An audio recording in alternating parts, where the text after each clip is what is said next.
साथियों, बांग्लादेश ने यूरेनियम ले लिया है रशिया से। और क्या इसका भुगतान डॉलर से किया जाएगा या डॉलर से नहीं किया जाएगा? आज का मुद्दा हमारा ये है। मैं डॉक्टर अंकुर अग्रवाल, मेरे साथ शामिल हो चुके हैं CMA Ali Naqvi sir. Uranium की बात चल रही है, यानी कि यूरेनियम किसके लिए होता है सर? न्यूक्लियर पावर बनाने के लिए जो मसाला इस्तेमाल होता है, आप उसे कह सकते हैं कि वो यूरेनियम होता है। और इसको रशिया से इंपोर्ट किया गया है बांग्लादेश के द्वारा। और आज जो आप इस स्क्रीन पर देख रहे हैं, सबसे सबसे इंपॉर्टेंट है कि पेमेंट किससे की जाएगी। पेमेंट किससे की जाएगी? असली न्यूज ये नहीं है कि आपको यूरेनियम ले आपके द्वारा यूरेनियम ले लिया गया है रशिया से। असली न्यूज ये है कि उसका भुगतान कैसे होगा। क्या अब अमेरिका को आंख दिखाने का वक्त आ चुका है?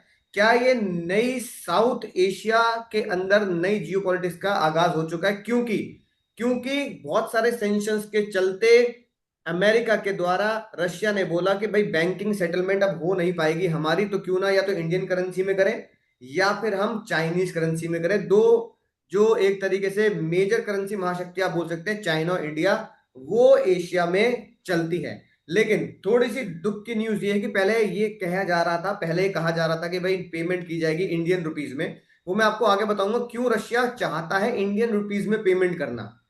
लेकिन बांग्लादेश के जो व्यवहारिक संबंध हैं और एक अच्छे रिलेशन है वो चाइना से हैं।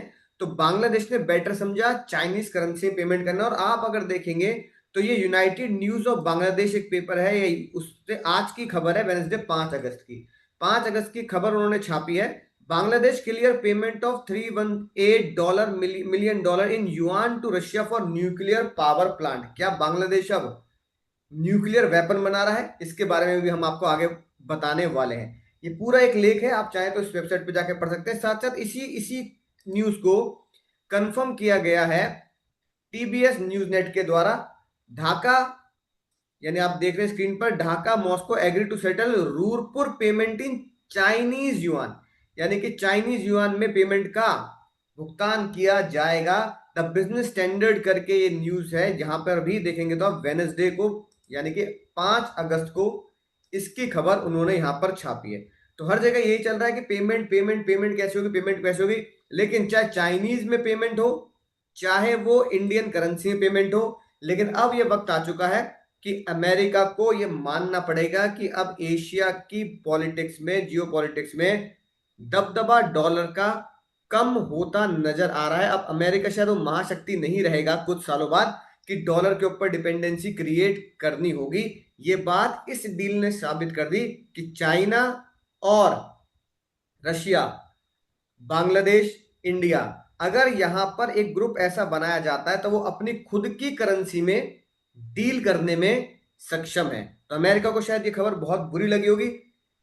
राइट, आगे हम देखते हैं कि सर ऐसा इंडिया में करेंसी में क्यों डील नहीं की। पर उससे पहले सर मैं आपके पास आना चाहता हूं कि अगर आप मुझे एक एंगल बताइए कि ये जो नूरपुर प्लांट है या न्यूक्लियर पावर प्लांट है ये बांग्लादेश का, ये क्या चीज है और किस चीज की तरफ ये रुख कर रहा है हमारे एशिया के अंदर? नमस्कार दोस्तों। सबसे पहले सभी दोस्तों को नमस्कार, सलाम, सत श्री अकाल। सर बहुत ही ज्यादा हॉट न्यूज है कि ये चलाया जाता है कि इंडिया में पेमेंट होगा, इंडिया पेमेंट होगा। हम्म। पहले मैं इस पेमेंट के पहले जो मुद्दा जिसका पेमेंट दिया उसके बारे में कुछ दो बातें आपको बता देता हूँ इस प्लांट के ठीक है। बारे में।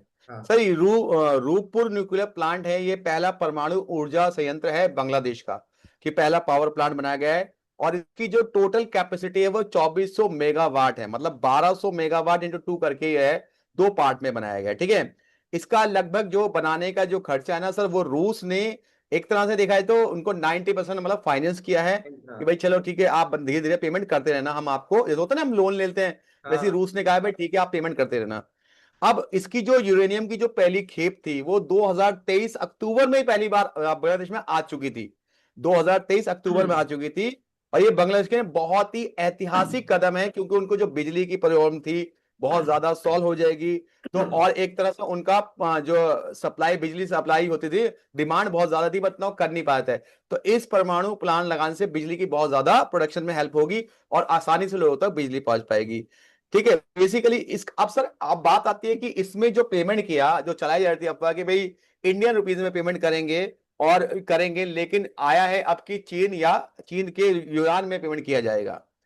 ये इसलिए किया जाता है क्योंकि भाई रूस ने पाबंदी लगा रखी है, अमेरिका ने कई जगह पे बैंकिंग सिस्टम में, इसलिए प्रॉब्लम कैसे, ये जो पेमेंट किया जाता है वो रुपीज में करने की सोच रहे थे। बट बांग्लादेश ने कहा नहीं भाई, हम तो युआन में करेंगे। रूस ने भी एक्सेप्ट कर लिया उस बात को, कोई दिक्कत वाली बात नहीं है, क्योंकि रूस के लिए इंडिया भी एक अच्छी कंट्री, दोस्त है, और चाइना से भी बहुत अच्छे रिलेशन है। और बांग्लादेश के रिलेशन तो चाइना से बहुत अच्छे हैं, क्योंकि बहुत ज्यादा बांग्लादेश की मदद भी करता है चाइना। तो यहां पे इससे एक बात साबित होती है सर, ऐसा पेमेंट होने से, मतलब ये जो पेमेंट है अगर डॉलर में नहीं होगा, तो सर जो अपने आप को विश्व गुरु कहते हैं ना हमारे चचा जी भैया, ड्रम साहब, चाचा। तो उनकी विश्व गुरु की ये पहली समझ लो। वैसे तो ईरान ने उनको हिला दिया था, अब ये मान लो इस तरह से उनका जो वर्चस्व है हर जगह धीरे धीरे कम होता जा रहा है। और मुझे लगता है कि आने वाले टाइम में इंडिया जो है एक बहुत ही पावरफुल कंट्री बनेगा, और उसके रुपीस की वैल्यू बढ़ेगी, एशिया में तो कैश का स्पेशल।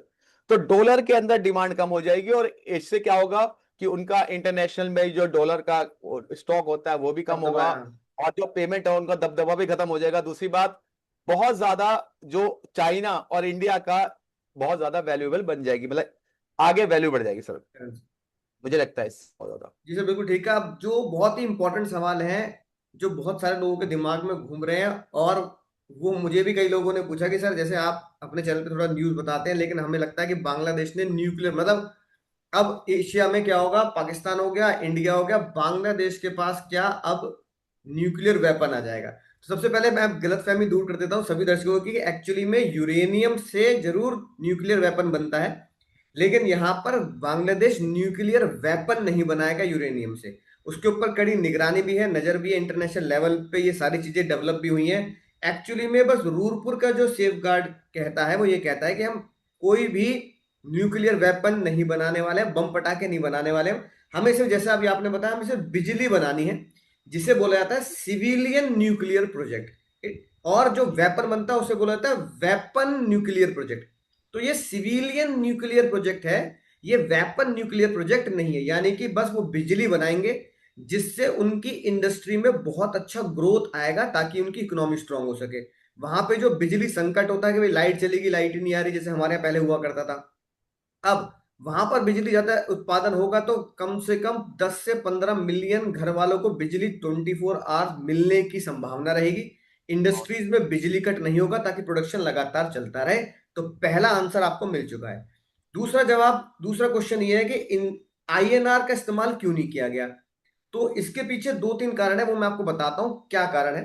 पहला, कि एक तो इंडियन बैंकिंग सिस्टम के अंदर अभी क्या है, और मतलब इंटरनेशनल बैंकिंग सिस्टम के अंदर डॉलर्स की जो पेमेंट होती है, जिसका कन्वर्जन होता है, वो इजी है, क्योंकि वो सबको पहले से चला आ रहा है। मतलब जो पहले से प्रोसेस चला आ रहा है वो हमेशा आसान रहेगा।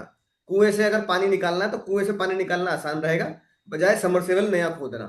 तो वो पहले से चला आ रहा है। इंफ्रास्ट्रक्चर की कमी हो गई है बांग्लादेश और रूसी बैंक के बीच में इंडियन करेंसी को लेकर। एज कंपेयर हाँ to Indian currency, Chinese currency को ज्यादा सुविधाजनक माना गया कन्वर्जन में। दूसरा कारण क्या है, बांग्लादेश ने इंडियन करेंसी को क्यों क्यों नहीं चुना फिलहाल, क्योंकि इंडिया और बांग्लादेश के बीच में जो ट्रेडिंग हो रही है उसमें व्यापार घाटा बांग्लादेश का ज्यादा है, जिसके कारण बांग्लादेश के ऊपर तो पहली लाइबिलिटी क्रिएट हो रखी है। और जब बांग्लादेश के अंदर पहली लाइबिलिटी क्रिएट हो रखी है तो वो पहली पेमेंट नहीं कर पा रहा, वो करेंसी का लेने के बाद उसके ऊपर और लाइबिलिटी आ जाएगी, यार अभी करेंसी का भुगतान और करना है, क्योंकि सर करेंसी भी तो खरीदनी पड़ती है ना। हम भी विदेश में जाएंगे तो पहले करेंसी खरीदेंगे बैंक से। तो बिल्कुल बांग्लादेश के बिल्कुल। पास और पैसे कहां से आएंगे इंडियन करेंसी को खरीदने के लिए। इंडिया वाले कहेंगे "भाई, पहला तो लोन चुका ले भाई मेरे, है ना, नया लोन ले रहा है, वो भी तो कितने अरबों रुपए का"। है, एक दूसरा सही कारण बात। बांग्लादेश ने इसलिए कहा कि उसे पता है कि इंडियन करेंसी में हमें थोड़ा सा और डेफिसिट झेलना पड़ेगा, तो शायद वहां पे बहुत फ्रीक्वेंटली इंडियन आईएनआर फ्लो ना हो। तो चाइना क्या है, चाइना के पास रिजर्व ज्यादा है, करेंसी ज्यादा है, तो आसानी से दे देगा।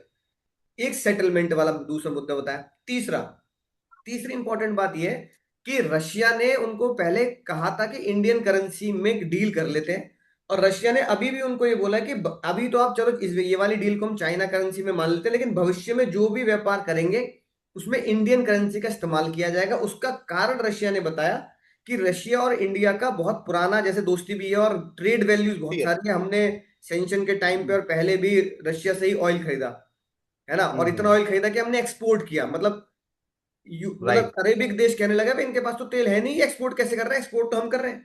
मतलब हमने इतना तेल खरीद लिया, इतना तेल खरीद लिया पिछले 2-4 सालों में कि हमने एक्सपोर्ट कर दिया तेल, एज अ प्रोड्यूसर एक्सपोर्ट कर दिया। तो इतना पैसा वहां पर जमा है रशिया के पास। तो रशिया ने बोला भारत के साथ व्यापार करना इसलिए आसान है क्योंकि उनके पास पहले से ही आईएनआर का रिजर्व भरमार है। जब आईएनआर के रिजर्व है ही उनके पास पहले से, तो उन्होंने बोला इसी में डील कर लेते हैं, हमारे पास तो करेंसी पहले से ही चलन में रहती है। ये एक मेन कारण रहे जिसपे रशिया ने एक स्टेटमेंट दी और बांग्लादेश ने अपनी स्टेटमेंट दी कि हम क्यों नहीं इंडियन करेंसी में अभी कर रहे। तो एक तो बैंकिंग सिस्टम के बारे में बताया, और दूसरा पहले से ही डेफिसिट बांग्लादेश के ऊपर चल रहा है इंडिया को लेकर। लेकिन सर आखिरी में मुद्दा सिर्फ एक ही है कि क्या बांग्लादेश ने ये यूरेनियम की डील, क्या न्यूक्लियर की डील करके क्या चुनौती दे दी है अमेरिका को? क्या उसने एक नया रास्ता खोल दिया फ्यूचर फाइनेंस में कि आज के बाद एशिया में अगर कोई भी बड़ी बिलियन बिलियन डॉलर की डील होगी तो फाइनेंस अब हम एशियन करेंसी में ही करा जाएगा? यानी क्वेश्चन अब ये है कि वो यूरेनियम ले रहे हैं, ये क्वेश्चन नहीं है। क्वेश्चन बांग्लादेश का अब ये बन चुका है कि क्या अगली रीजनेबल ट्रेड, अगली रीजन एशियन ट्रेड अब एशियन करेंसी में ही की जाएगी। और एशिया में दो ही करेंसी सबसे मोटी चलन में है, एक आईएनआर इंडियन रुपीस और दूसरा युआन चाइनीज। तो चाइना करेंसी में चाइनीज। कर लो, इंडियन करेंसी में कर लो, अगर उसको ब्रॉडर टर्म में देखें तो जीत यहां पर एशिया की होने वाली है। और ट्रम्प चचा को आंखें दिखा दी गई हैं, शायद उनको अब थोड़ा थोड़ा नुकसान जरूर होगा कि 318 बिलियन डॉलर की डील अगर हम डॉलर में नहीं करवाने दे रहे हैं, तो क्या एशियन करेंसी में एक बार स्टार्ट हो गया तो वो आगे स्टार्ट होता रहेगा। आप लोगों की क्या राय है, आप कमेंट में हमें बता सकते हैं। क्या अब इंडिया में या एशियन कंट्रीज में अब इंडियन और चाइनीज करेंसी में डील की जाएगी और डॉलर्स को अब हाथ मलने पड़ेंगे? आपकी क्या राय है दोस्तों, कमेंट में बता दीजिए। मैं और सर आपको मिलेंगे अगले किसी हॉट मुद्दे पर। चैनल को सब्सक्राइब कर दीजिए। हम मिलेंगे अगली वीडियो में। जय हिंद साथियों। जय हिंद।